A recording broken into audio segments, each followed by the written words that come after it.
I'm Pastor Mark of the Eternal's congregation. Every biblical scholar knows that the scriptures are a collection of writings coming from different epochs. Each epoch and its geographical location bring its culture and different religions. The Bible does not talk about one single God and one single worship. It is an historical collection of tales, even if falsified. So it tells of different peoples, different gods, and different cults. Then the tradition has been merged and crystallized in the text of the Pentateuch, the 5 canonical books of Judaism.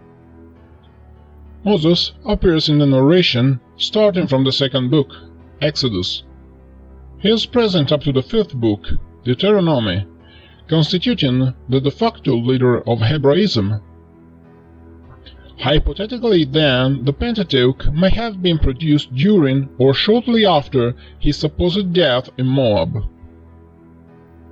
But in the previous episode we have seen that the 1st book, Genesis, incorporates historical elements occurred after the death of Moses. The narrative sequence Arpachshad Nahor, dating from the 5th-4th century before the Common Era. The text and tradition must have been reworked, altered, forged, starting from the 4th-3rd century before the Common Era. From Arab documentations, we can reconstruct the genealogy of Prophet Muhammad, starting from Adam, counting a total of 83 generations, 84 if we integrate what we know from the Septuagint, that various traditions indicate to be of 16 years on average. So, backdating Adam's birth, we find a significant here, on the same scale of other traditions. We notice first that the genealogy handed down to us from Islam does not enumerate the patriarch Cainan, the 13th generation here absent, of which we regain through the Egyptian Septuagint. This means that Islam refers to later Hebrew tradition and text, and not to the most ancient ones, written in Greek. This is because Muhammad, before entering the theological conflict with Jews, had at contrast with them in the city of Mecca, where evidently they used the text from Jerusalem and not those from Alexandria of Egypt. What we are spotting in this case is when political purposes introduced the alterations to the Jewish version of the Pentateuch, and we have been able to trace the sequence with which the texts have developed. After the Exodus, presumably in the area of Palestine, the texts were fixed into Hebrew, the Masoretic Bible, by scrambling the contents and introducing conversion errors.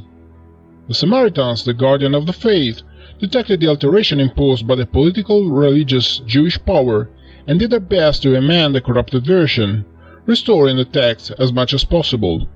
Vowels were added in the Hebrew text in order to minimize the exegesis, although the later Aramaic Targumim reached better results in clarifying the text.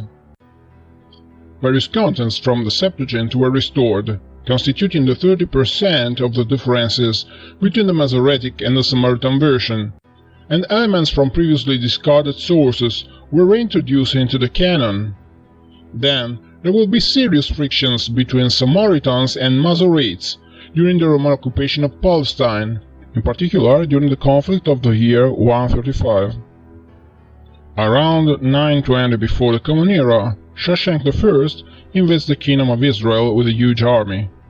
We find traces of this in 1 Kings 14:25 and Chronicles 12:1-12. They plundered the temple of Jupiter, or Yahweh, as Jewish says, and the royal palace. Maybe both are the same thing. He went to recover what the Hebrews had torn off from Egypt at the time of Moses. Among the wealth, he undoubtedly recovers historical religious texts too. The only high priest of the 22nd dynasty in the historical circle of our interest is Shoshenq II. His political dominance embraces Thebes, professing the cult of the god Amen and the temple of Karnak. Apparently, he was granted a completely independent kingdom for a couple of years, from 887 to 885 before the Common Era.